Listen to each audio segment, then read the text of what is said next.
अस्सलाम वालेकुम दोस्तों, आपको अपने चैनल में खुश आमदीद कहती हूँ।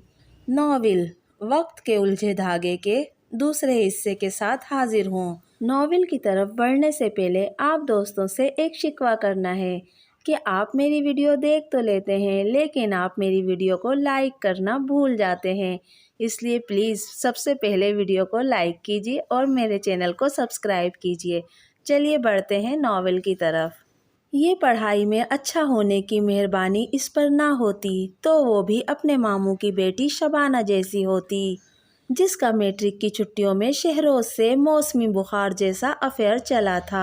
शहरोज उसके लिए आतिशी गुलाबी पर्स और हरे तोते जैसे रंग की नील पॉलिशों जैसे तोहफे लाता, और दोनों अक्सर खाने पीने की दुकानों और ठेलों पर पाए जाते। चूँकि दोनों के पास मौज़ूआत की कमी थी, इसलिए रिश्तेदारों के ही गुनाह झाड़ते रहते।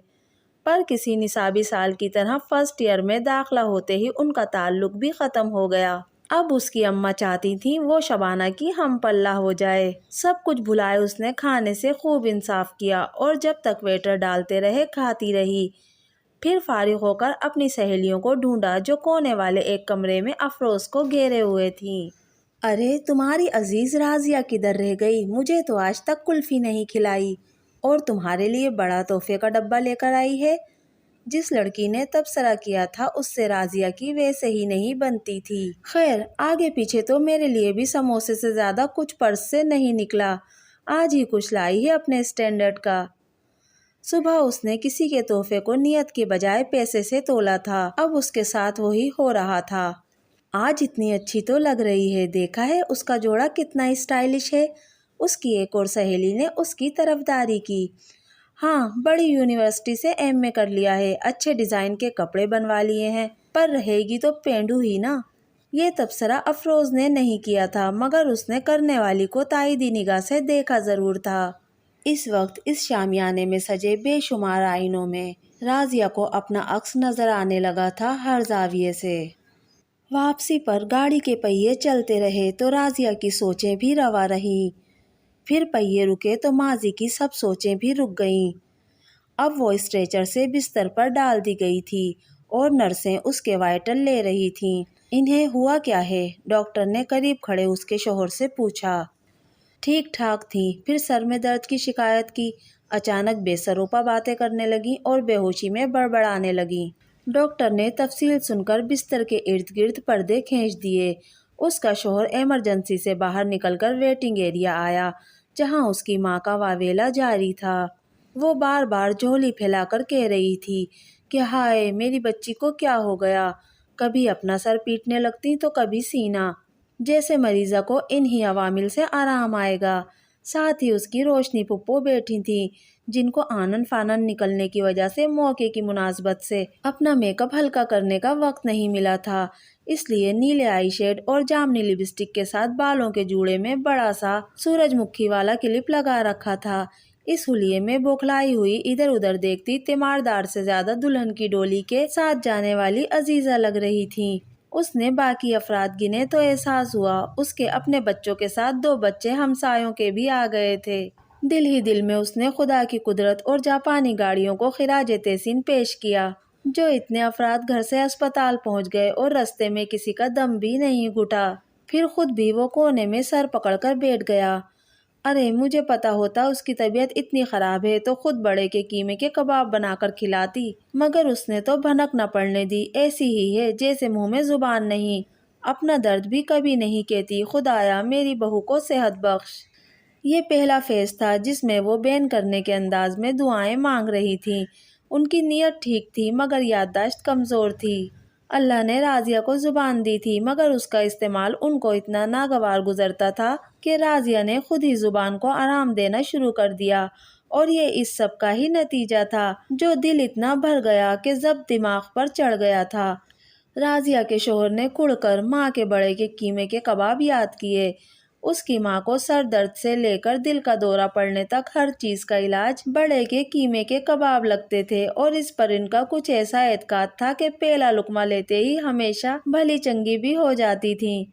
चंद मिनट बाद अम्मा की तीमारदारी का दूसरा फेज शुरू हुआ और वो बेआवाज़ आंसू बहाने लगी। अब रोशनी फुप्पो को भी लगा کہ ان کے نمبر کم رہ جائیں گے تو انہوں نے 2 منٹ اونچا واویلا کرنے کے بعد کرسی کی پشت سے ٹیک لگا لی جیسے بے ہوش ہو رہی ہوں، مگر راضیہ کا شوہر آرام سے بیٹھا رہا، اس کے لیے معمول تھا، اور ٹھیک اس کے اندازے کے مطابق 15 منٹ میں دونوں نند بھاوج مریضہ سے زیادہ کمزوری محسوس کرنے لگی تھیں، اور بدقسمتی سے اسپتال میں بڑے کے قیمے کے کباب دستیاب نہیں تھے، اس لیے تمام کنبے کو لے کر کینٹین چلی گئیں۔ یہ فیز 3 تھا جہاں انہیں ہر چیز کو چکھ کر اس میں 10 خامیاں نکالنے کا فرض ادا کرنا تھا۔ آپ کی وائف کو ہوش آ گیا ہے، آپ اندر آ جائیں، نرس نے اچھی خبر سنائی تو وہ فوراً لپکا۔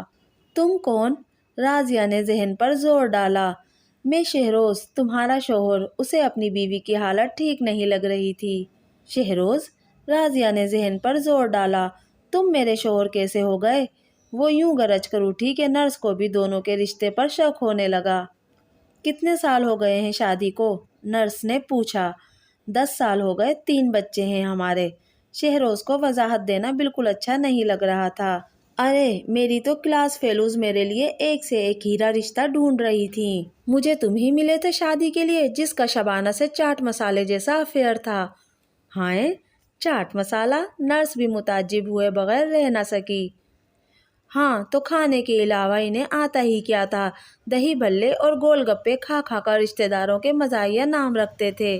عظمیٰ خالہ کے شوہر کا قد ان سے 2 فٹ لمبا تھا، ان کا نام گلی ڈنڈا رکھ دیا تھا، اور ان کے نندوئی کا نام شٹل کاک رکھا تھا، جو ماں کی سن کر بیوی کے کورٹ میں جا گرتا اور بیوی کی سن کر پھر ماں کے پاس پہنچ جاتا۔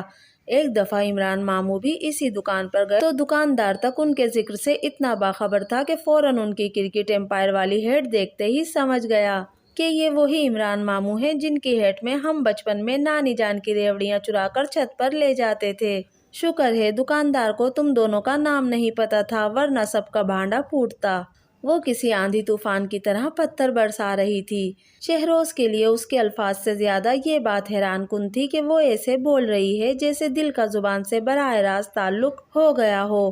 وہ تو گن کر لفظ بولنے والی خاموش لڑکی تھی، شادی کے 10 سالوں میں شبانہ کا قصہ کبھی نہیں چھیڑا تھا۔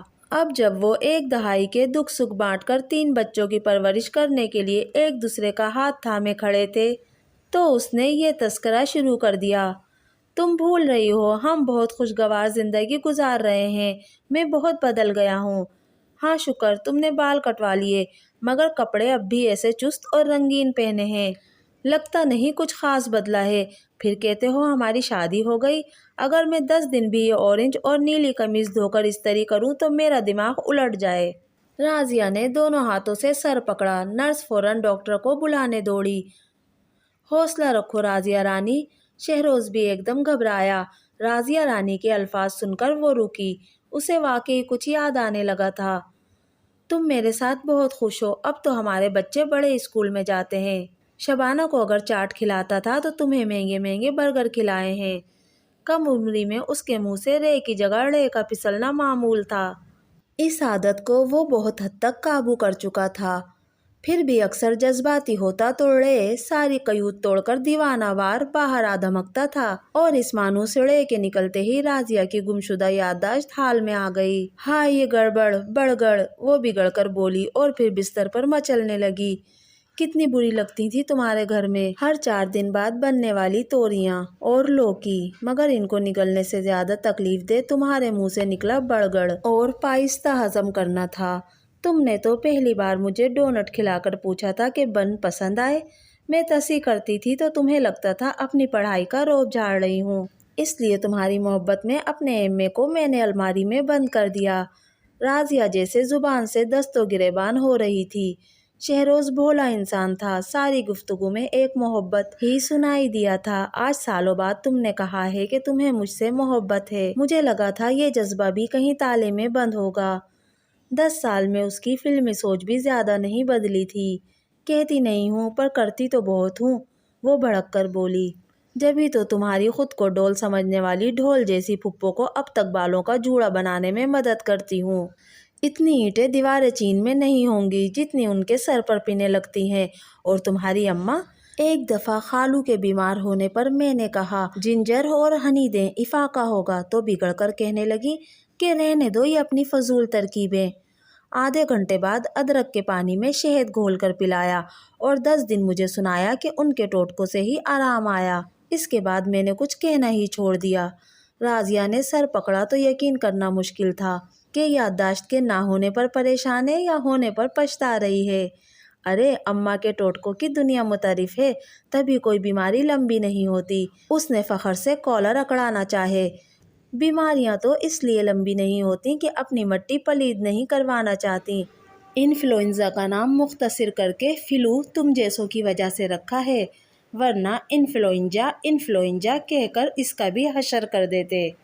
ईमान से आज यूं पटर पटर बोलती बहुत अपनी अपनी लग रही हो। शहरोज खुद से हम कलाम हुआ। दोस्तों, ये था नॉवेल वक्त के उलझे धागे का दूसरा हिस्सा। आपको मेरी आज की वीडियो कैसी लगी मुझे कमेंट करके ज़रूर बताइएगा। अगर वीडियो पसंद आई तो प्लीज़ मेरे चैनल को सब्सक्राइब कीजिए, मेरी वीडियो को लाइक और शेयर कीजिए। मिलते हैं अगली वीडियो में, तब तक के लिए अल्लाह हाफिज़।